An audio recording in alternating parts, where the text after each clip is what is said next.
Alright, what's up y'all? We are back with the final recap, Week 11, PCP. I'm joined by two Garchomp enthusiasts. Hello. Hello. Hello. That is ReaperJinkai and GarchompTheGod. You know, Garchomp people. And, first up here we actually have Mr. The God's battle versus Dan. It's always rough going against Dan, man. It's like, it's too much pink shit to prep for, you know? Okay, so here's the thing. The whole time, I was buckled down for a 127 turn battle of nothing but pure toxic wish pass. And what you guys are about to watch is an actual annihilation. It is pretty fucked up. Let's throw it on normal and just jump right in. At least it wasn't 127 turns. Right. So I like Bronzong. Obviously, Bronzong's a good lead for anything. I'm dual screens like Clay. Life Orb First Impression just does so much. Jesus Christ. Well, and I didn't think it was going to do that much, otherwise I would not have stayed in. Yeah. So here he's break Registeel. He's got the tech. Okay. He's got tech. He's ready to go. That's what, right there, I was like, well, this is going to be a shorter battle than I thought it was going to be. So I went Tentacruel because I figured he'd go for the break again. He doesn't want my screens up. And basically all Tentacruel was here for was poisoning shit.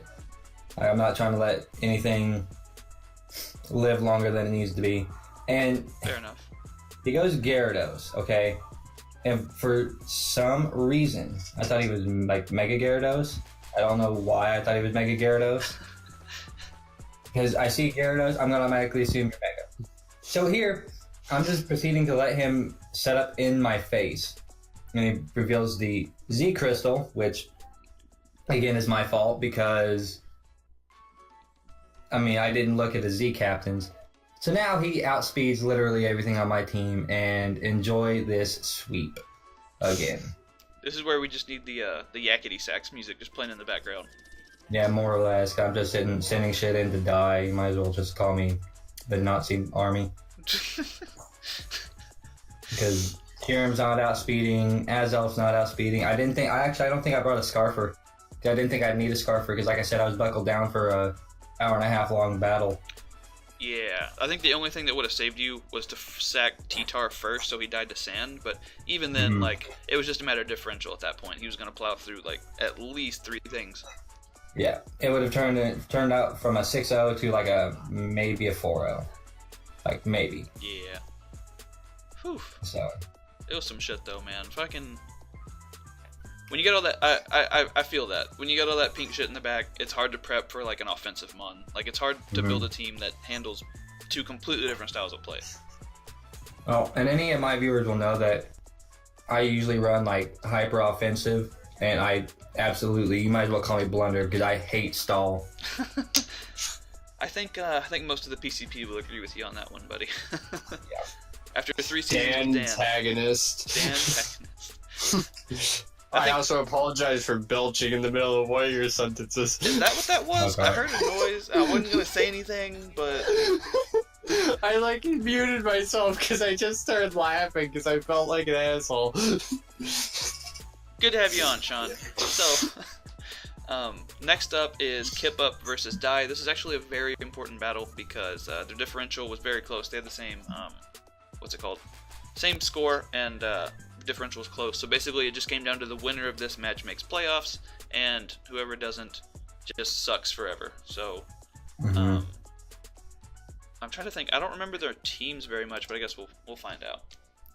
This is all the first time I'm seeing any of these, but I see a Meloetta and a Ditto, and I'm already disgusted. At least there's not a chance. I didn't kill the Hitmonchan? What are you talking about? I think he's Assault Vest is the only thing that saved him. All I remember is Rain Team and Celesteela. Yeah. Alright, so that makes things worse. That's a Ditto turning into a Meloetta on a Meloetta. Right. And it's messed up because really Ditto shouldn't be taking any damage, I don't think, because that's going to be kind of the win con. That's the only thing preventing you from getting swept by Kingdra and or Altaria. And well, the problem with playing somebody who's got a Ditto on their team is you pretty much just have to take setup and throw it out the window. Pretty much. Yeah, Yeah, I love having Ditto on my team, but I hate playing against it. It's just so shitty. Well, I played in one of my other leagues. I played a Ditto, and I prepped hard for Scarf Ditto. Boy, was Quick Claw. Oh God. Mm-hmm. He brought his in-game Ditto. Mm-hmm. All right, so. Yeah, I think we missed a pretty good play there. I think Dye pulled a double predicting the Manetric and goes out into King Draw. It's pretty nice. Now, And yeah, KipUp is actually rocking physical Manetric this week. Like, it's some heat, but this is like the playoffs determining battle. So I don't know. Maybe not the best week. Is he not Kritra? No, I think he's just I think he's what? Yeah, Life Orb.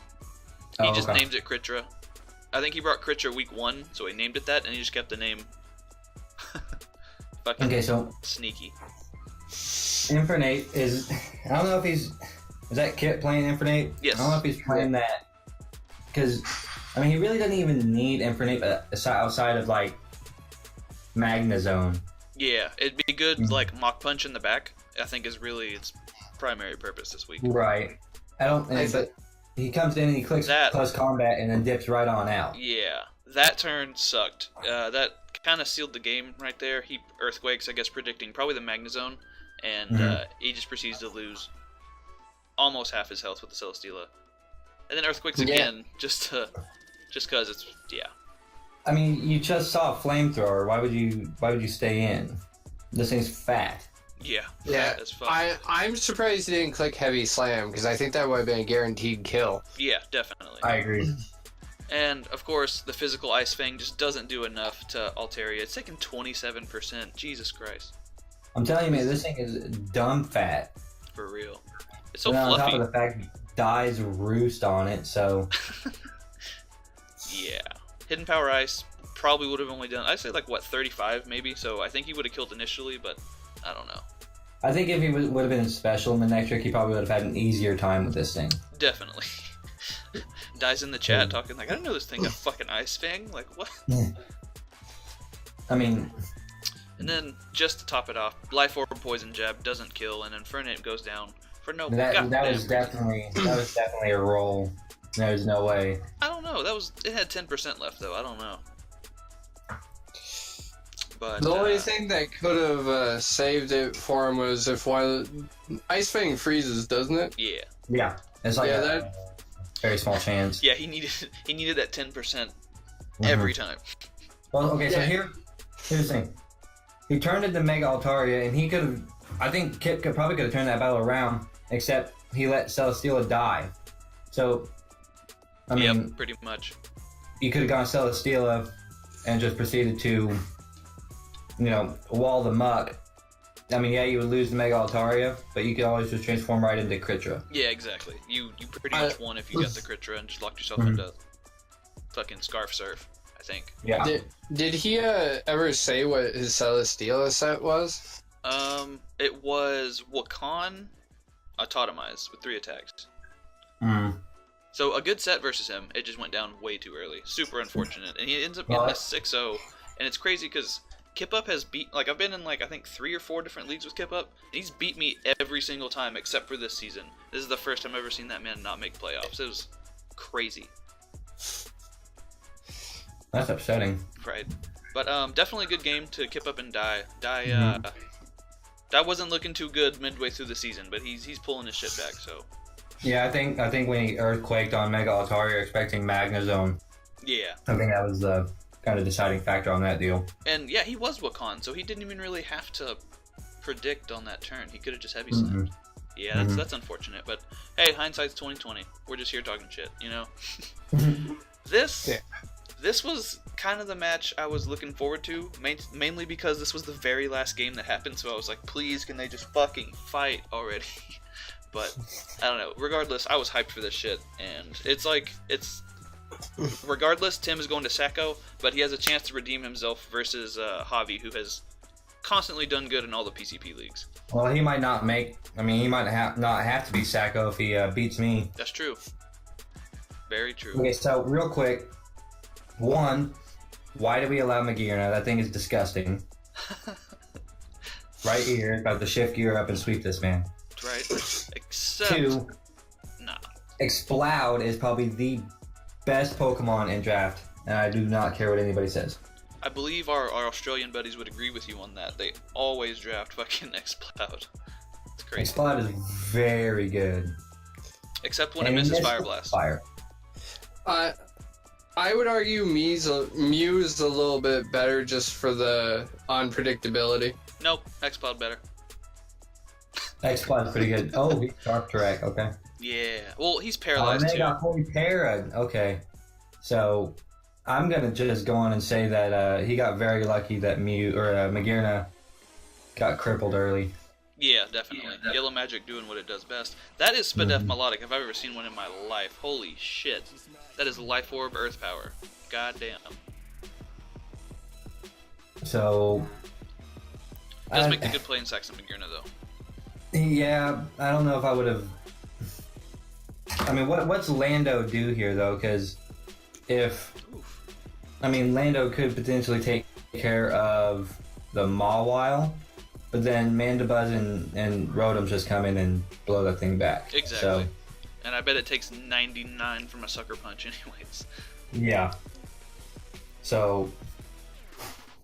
But yeah, this, looking at Javi's team, like, even initially, once Magearna's down, Mandibuzz just has a fucking field day versus, Javi. I think Javi was actually Belly Drum Charizard, so with Foul Play lurking right there, it was, like, really hard for... Like, usually, you can probably DD in front of a Mandibuzz and get, like, one good off, and not die to yourself, but Belly Drum, you're kind of just fucked. Yeah, no. Mandibuzz is one of those Pokemon that... It's really fat, but 2, it can really punish you if you aren't ready. Yeah, exactly. It's like, it's stupid fast too. The taunt set that has speed on it is like, it's so hard to break. It's fucked up. Yep. That was a good prediction with the Hidden Power Ice there. Yeah, exactly. Yes. Tim is out for blood. He's not gonna miss any Hydro Pumps. He got very unfortunate with the Icicle Crash miss too on Mandibuzz. Yeah. I think that probably could have helped him out a little bit. Definitely. But at least he's Toxic, not burned. The Melodic had one good shot on him, and at least he went for Toxic. But I mean, Scarf Terrakion, I mean, there's not many people that can actually beat a team with us got Scarf Terrakion anyways. Exactly, especially it like looking at Javi's team now, it actually just beats everything except for Hippo, and he has Melodic, so like, what does he even care, you know? Yeah. I mean, good Toxic on the Hippo, put that thing on a timer, because that thing's just equally as fat. It could potentially be an issue. And then Mandibuzz just come right back out. Yeah. Foul Play does 25. Ice Fang does 7, 19. Ooh, that's some tech. That is some tech. Right. Probably I mean, a good week for Stone Edge. Yeah, Stone Edge probably would have been a little better, or, you know, you could have got the really, really rare freeze. That's true. Always, 10% of the time, it works every time. But yeah, Weavile, Jesus Christ, just resisted, in air quotes, Foul Play. Mandibuzz is disgusting. It really is. It's just running through Javi's team. And yeah, he can't even really set up. He kind of just has to go for Flame Charge and die. Probably get 2-shot. Yeah. Well, I mean, when you look at somebody's team and you have Mandibuzz and you see that they have, like, you know, 85% physical attackers, there's really not really a reason to not bring Foul Play. Exactly. Yeah. At this point, it's Toxic Hippo versus the world. We already know how this is gonna go. Mega Mawile didn't even have to hit the field. Misses the Ice Fang just cuz. That's just throwing salt in the wound, man. Right. Yeah, it's really unfortunate because I really wanted to see that Mega Mawile just go in on something because he has been trying all season with that thing. Right. Pre-call, me and Austin were talking about that week where he just completely swept Andre. Andre let it get to like +4, +6, and it just sucker punched everything. Yeah, and then after that, everybody was like, "This thing's a threat. Let's kill it right away." Right. Misses the play rough, just evening things out a little bit. But Earthquake is doing fucking nothing. Oh, he's intimidated though. That makes sense. Yeah, and the problem, I mean, the reason why he probably... Oh, sorry. I was just gonna say the problem with Mega Mawile is that it's not like dirt slow, but some things can just destroy it without a scarf. Yeah, exactly. No. And you run something like Sean did versus it with like Arcanine, where you're faster than it and you can go for a status move and wisp it on the Sucker Punch, and it gets shut down really easily if you get a Pokemon like that. But unfortunately for Javi, he goes down. But at this point, Javi had already made playoffs. It just mattered if he got 5th or 6th, I think. So I know he didn't really give a shit, but Tim really played well that game. I think he showed us that he may be in the Sicko, but he's still a fucking threat. Yeah. Good shit. But okay, we're getting to the good games. Like they get better and better as they go on. Holy shit. So I see a Moltres and I'm automatically disgusted. I see an Alolan Ninetales with a Moltres. And a Salamence, and a Calm Mind Finny, and a Tail Glow fucking Xurkitree. Good god. And it's funny because... Why is that thing so disgusting? Is that Mega Venusaur too? Yep. That's Mega Fat Boy? Mega Fat Boy. Nathan is like probably plays Pokemon the least out of anyone, and his team is just so fucking threatening. Like, that Finny is the behind scariest screens. thing I've ever seen in my life. He's got Aurora Veil in the back with a monster like Mega Salamence, or not Mega Salamence. Thank God it's not Mega. He would probably be the undefeated one this year. Good god. Yeah. So he's got Aurora Veil, he's got Moxie with Salamence, Mega Fat Boy. Tapu Fini is too versatile. He's got Tail Glow Beast support, Boost. Beast Boosts, Yeah, fucking Beast Calm Mind Boost. on Finny. Good god. So Andre, like looking at the team matchup, you see 2 electric types versus half of his team weak. Not even half. 4 out of 6 Pokemon are weak to Tapu Koko, basically, and it's just like fuck. So whenever this game first came on, I was like, oh shit. Sorry, buddy, but I was sitting there next to Nathan, and I was just like, this is probably gonna suck. Real quick though, that Coco Alolan Raichu combo. Yeah. I got 6-0'd week 1 in a league by it. I mean, it's nothing to mess around with. It's just too fast. Like no Scarfer beats it. Like it's fucked up. There's not a single Scarfer in the world. Ditto, I guess, but he ain't playing KipUp. So right off the bat, it's a Tapu battle, and it's not looking good for Andre. I mean, Jew. We need to talk about that Tapu Fini. Black Clam. It's very, very illegal. Hey, it has been bred into Pokemon Showdown 100% legally. No sir. No sir. Verlis is going to be here under our beds. Oh god. I said his name in your video, sue me. As long as you don't say it 3 times in a dark bathroom, we'll be fine. Furless. Boy.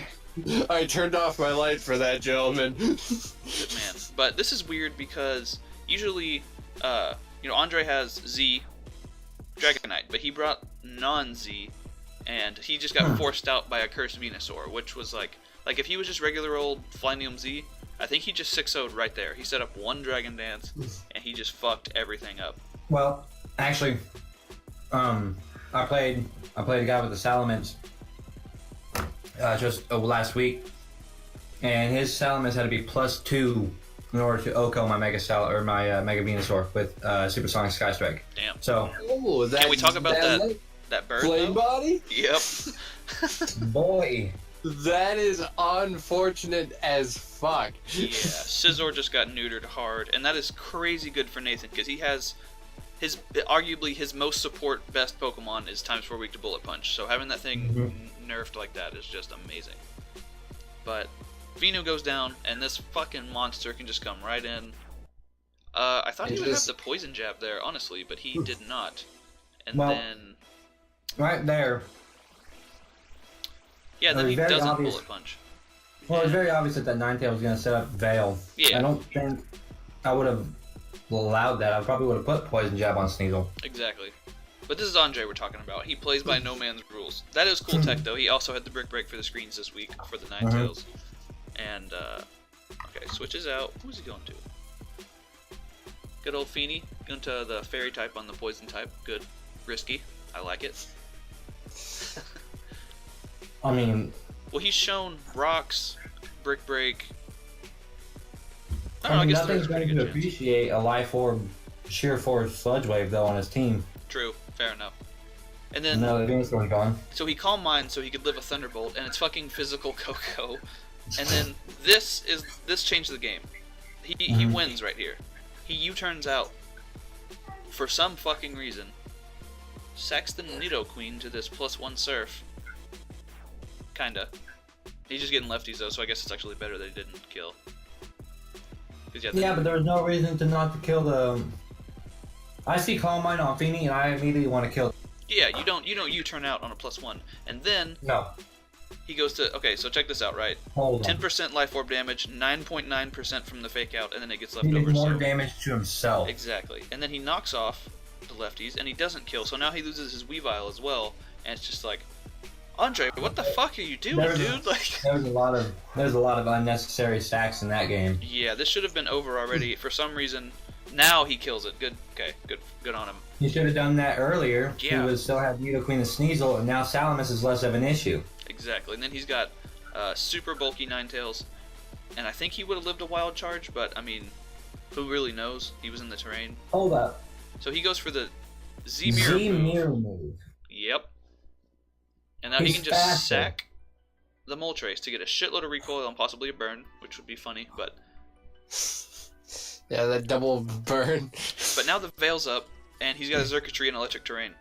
And he U-turns again. I don't understand. I don't understand. Because you lost your best counter to this thing. You gave it Electric When you Terrain. Now he's And giving a it a beast boost. And the beast boost. Exactly. Now he's got this guy, but it's behind the Veil. Like, it just doesn't matter. Yeah.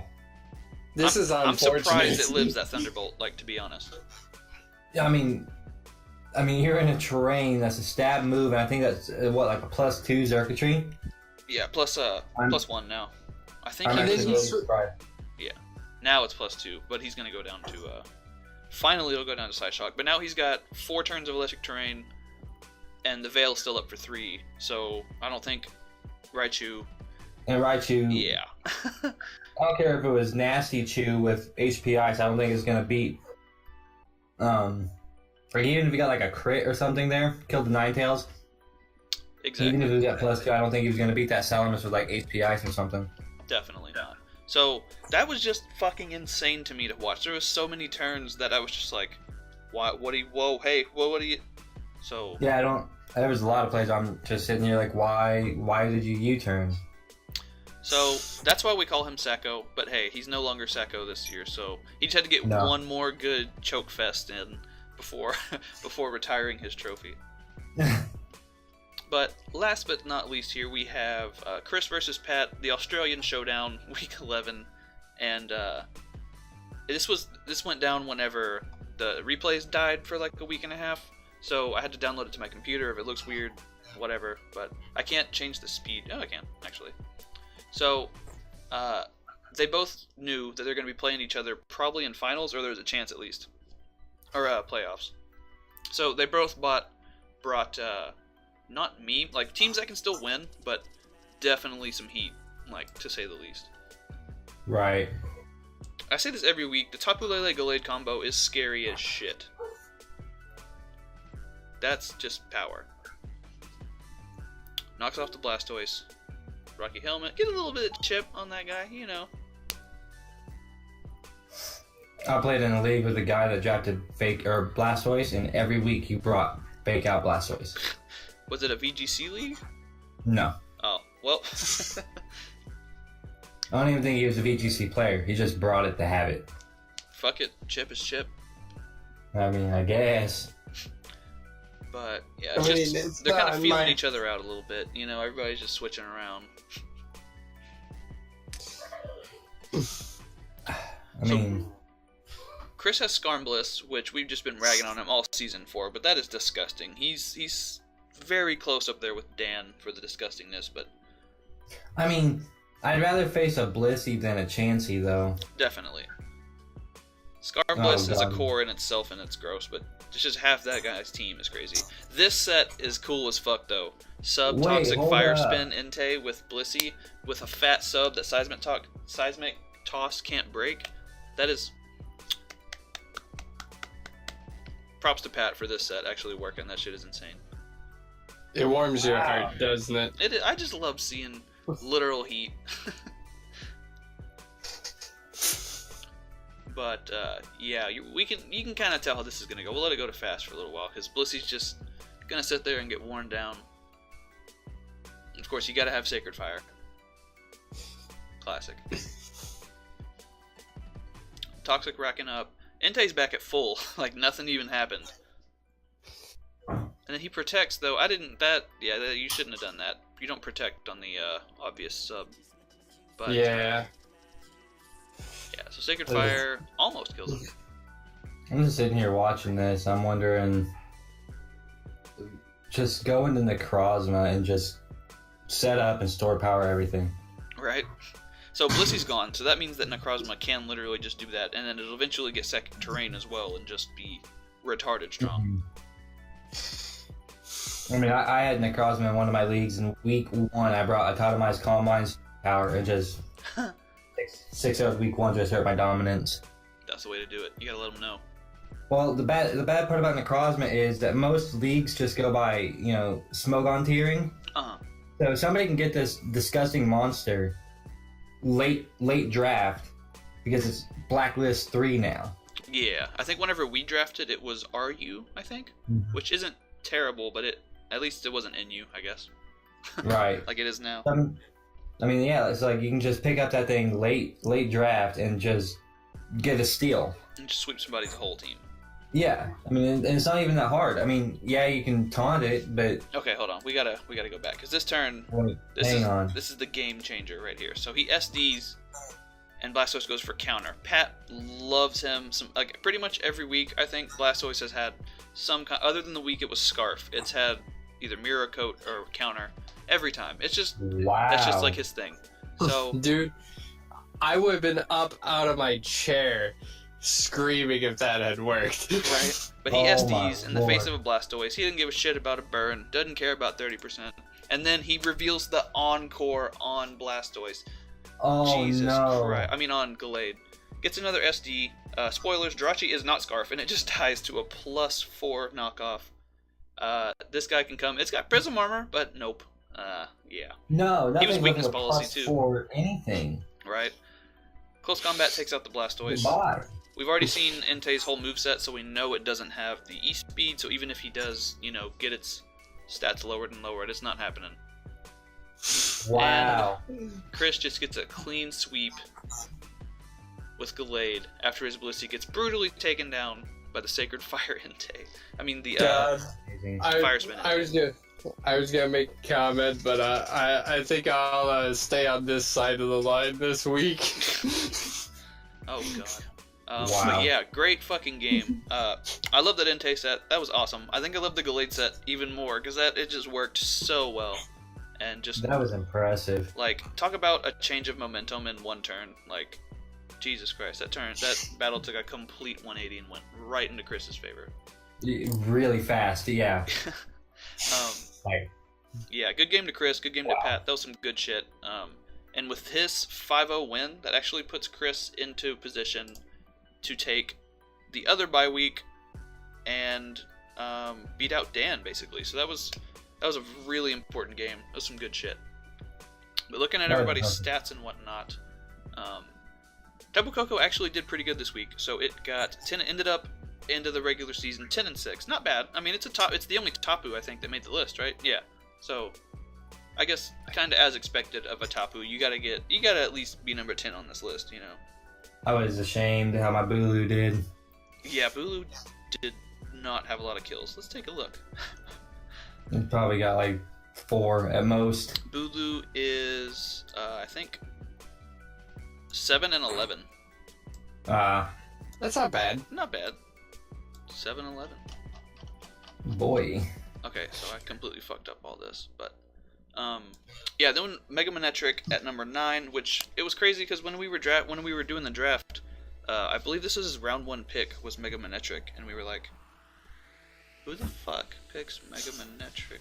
Like round 1. It might have been round 2, but still, that's a last pick Mega. At least I thought, but he's shown easily that it's been on the kill board pretty much since the early weeks. Like, it's just picking up like 2 kills every fucking week and just just outspeeding everything and intimidating things. It ended up being a really good Pokemon for him, and it's cool seeing it on the board because it's kind of a less expected thing, you know? And at number 8, we got old Sean and his Monogenesis Supernova Mew every week. But on Mew, that shit is too strong, man. It's impossible not to bring every week. Like, it's just too good. The sad part is I didn't bring it every week, and I think 2 of the weeks that I didn't bring it were 2 weeks that I won because they prepped so hard for the Genesis Supernova, and then I didn't have it. Damn. It works in all kinds of ways, goddamn. It really does. It's such a good move, and then it gives you brain. Like, you can set up a nasty. It's too fat. Click Genesis Supernova next turn. Kill literally anything. Get your terrain up and just Psychic Spam the rest of the game. Exactly. And if you set up a Rock Polish like Chris did with it whenever he's playing with Sean's team, you just can't get priorityed. You're just kind of just gonna win. Yeah.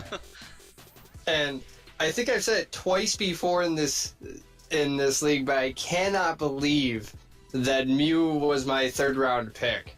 Yeah, I cannot believe it lasted that long. Oh well. Fucking worked great for you anyways. Then we got Jirachi, who I don't think it's got more than 2 kills in the past like 8 weeks, but he 6-0'd Tim with it, I think week 2 or something, and then he flinched somebody else down and got like 4 kills with it another week. So it's like, it just completely dominated 2 people, and then everybody else like prepped for it after that and was like, okay, hold on, I'm not about to get fucking swept by a Jirachi, like fuck this guy. But it got enough kills to pretty much earn its place on the board forever. Fucking Jirachi. I mean, you need to prep for Jirachi hard anyways, because it's just like Togekiss. It's gonna flinch you to death. Exactly. 60% is not what that is. It's at least 85 every time. At least. And then, this was kind of crazy because Chris traded for this. I think Chris only played 5 games with Gallade, and it ended up at number 6 on the board at 12-4.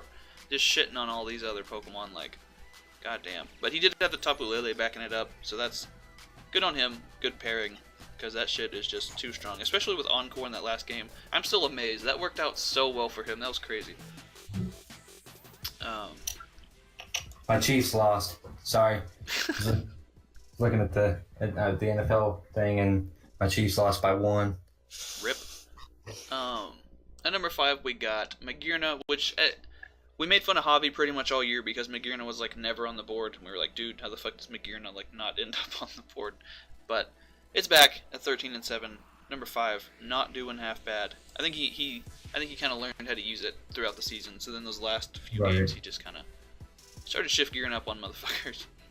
And Nathan had a similar thing with Pat's Jirachi, where he just completely 6-0'd Die with Freeze Dry because he had a rain team with like Pelipper, Kingdra, fucking basically like 4 other things that were ×4 weak to Freeze Dry. So he just literally swept that man, and it was devastating. On the trophy, no matter, I know Dye didn't get it, but can we have Freeze DyeItTight on the trophy? I think we can stick it on there somewhere. Because that was the greatest part of this whole league, watching that fight. That was awesome. He got his meme nickname just from that one battle. I think that was like week 2 as well. So early on, he learned a tough lesson. And then you guys made a video on his channel, yeah. which I think is his best video on his channel too. Yeah, he wanted us to do a guest upload for him, so we did, and of course we used 6 Pokemon with Freeze Dry. Good shit. And then fucking Dan here at number 3, like, Dan's team is so damn hard to prep for because he's like 8 big ol' fat mons with Wish support in the back, and then like Gyarados, Golisopod, and like Mega Alakazam. So just 3 crazy big offensive threats, and it just blows people away. He 6-0'd KipUp. It traced his Celesteela's Beast Boost, and he was also running Charge Beam. So he just completely swept through KipUp and just got way too many boosts with Mega Alakazam. Like, holy shit. Wow. It was insane. But yeah, that's Dan at number 3, 15-4. And just barely above it, Hobby, the only person with 2 fucking Pokemon on the kill list. It's Weavile, but it's kind of to be expected. It's Weavile. That was way too good. I was also a 3rd round pick in UU. I don't know how that wouldn't picked up, but 16-6, not half bad. Well, the reason for that probably is because it's quad week to fighting. True, but when I think of Weavile, I think of GBA 2 seasons, maybe 3 seasons ago, where it was just kill leader every week. It was sweeping teams. It was wall breaking everybody. It's a very good Pokemon in draft format. I mean, it's a good Pokemon in general, but in draft format, it's really good. Definitely. I feel like we all just like brain farted on a lot of good mons until 3rd round. And in our defense, we kind of just decided to allow all the broken shit except for Greninja. So there's just so much stuff to have fun with. Like Tim grabbed that Mega Mawile quick as fuck. I wanted Zygarde easy. All the Tapus went fast as hell. Well, except for Bulu. Hoopa and Bound was in there floating around for some fucking reason. That was I think that was 2nd round, but I couldn't believe that made it back to me. Yeah, because I got Bulu in the third round. I went Mega T-Tar, Kieran Black, because I had last pick, so I had the horseshoe you got pick. the wheel. Yeah. So I ended up getting Mega T-Tar and Kieran, and then it came back to me. And I was actually in a Discord call with one of my friends during the draft. And I'm like, dude, Bulu's still on the board. Do I need to get that thing? Picked it up the last OU pick. Fucking A, right. But, I had mascot priorities. I got Garchomp first pick. I mean, I don't think I would have been 1 and whatever if I had Garchomp, but, or Buzzwole. Right. But, whatever. But yeah, last but not least, or I guess first, it's good old Zygarde. The first couple weeks, I didn't use it very well because I was like, I got Kartana, so who gives a shit about Zygarde? But I think over the course of the season, I grew quite fond of Zygarde because it is just the best fucking Pokemon, man. Like, I couldn't... It's just too good. Like, who let me get Zygarde? That shit is too good. I demand a recount. I think the list is biased. Straight fax machine in here, bro. Fucking... I'm out of here. At this point, it's not biased because he's legitimately on the top of the board. Unlike the first week to where you put yourself higher than Dan. Yeah, that was the only bias the entire time. Because anytime Dan was tied with anybody, I was like, well, we'll just stick him under. Just, Hey, no, I'm not complaining. I'm just saying there's a little bit of bias there. Definitely a little bit of bias, but hey, I spend countless hours on this dock. I get to be biased every now and then. Yeah, that's fair. But yeah, looking at the standings here, Austin and our buddy Tim are going to be in the Sacco Bowl. That's what the red is, basically. So that'll be fun. I don't know if whenever y'all want to do it, if you want to do it for first round or playoff, second round, or like around finals or whatever, but whenever, it'll be a lot of fun. And one of y'all is getting a ball sack trophy, so Hoofed. a pretty expensive ball sack trophy, so it needs to be proudly displayed. I'll display that thing very nicely. I have to work my hardest not to get it because I cannot think of a single place my parents would be like, yes, you can hang this in our house. Just put it on your ceiling right above your bed, so it's the last thing you see, like as you fall asleep. I actually sleep in a bunk bed, so that wouldn't work either. Top bunk or bottom bunk? Bottom bunk, top bunk storage. Damn. But I'm in a tiny room with 2 people. Fair enough. But yeah, speaking of Sean, number 10 on the list at 4-6 minus 16. You came back, man. You were not doing so hot in the first of the season, and yeah, you came back and you got a Sacco range. Good shit. Yeah. And I am very impressed with where I landed because my last week I just took a -6. Oh, you got a -3. Oh, it's a -3 if you forfeit? Yeah. Okay, well. It's not that bad. But yeah, definitely. Especially with that, yeah. But then we got good old Andre, who is out of Sacco range, but he was actually in playoff range most of the season. Just kind of fell off out there towards the end, so that was unfortunate. KipUp at number 8. Again, if KipUp comes back next season, I think he's going to come back with a vengeance, because it didn't seem like he was putting in quite as much effort as everybody else, or most of everybody else. So I think if he comes back next season, he's probably going to fuck us all in the face, because goddamn. But yep, Jew there at number 7 as well. With that, man, next season, if I could just have Nathan's team, I would be completely happy. Fucking Vale plus Feeney and Mence is just retarded strong. Yeah. And then Zerkatry with that trade in the end too. God damn. But Javi at number 6, barely beaten out Nathan and KipUp there for finals. And then Dye, since Javi lost his last game, Dye is barely above him with differential. Pat, who was in first or second all season until what, week 8, and he just lost like his last 4 games. That was unfortunate. He fell out of bye week range. And then Dan in third place, just stalling everybody out, doing Dan stuff. Classic. Dan Antagonist. Speaking of which, I can't forget. I have screenshots to put on the screen right now, and it'll be funny. So in the finished product, we'll see that. Yeah, and then Chris in second at 8-3 plus 27. Not doing bad. Barely beat out Dan via differential. So good on him. And he was not doing too hot in the beginning of the season either. Yeah, it was. He turned it around though. It was good shit. And then you got your boy 11-0 plus 34. I should have a loss though. Andre pretty much beat me, and then Fate was like, nah. There's a reason why his nickname in the group chat is "You Lucky Motherfucker." Exactly. Ever since whatever week it was I played Andre, my name there's just been "You Lucky Motherfucker." Deservingly so. That was and I'm never gonna have any luck ever again because I used it all up this season. Yeah, fuck. I better bask in it now. Every condom's gonna break now, and you're all kinds of screwed. Yep, I'm double wrapping. I'm gonna take my car in for fucking tune-ups like once a month.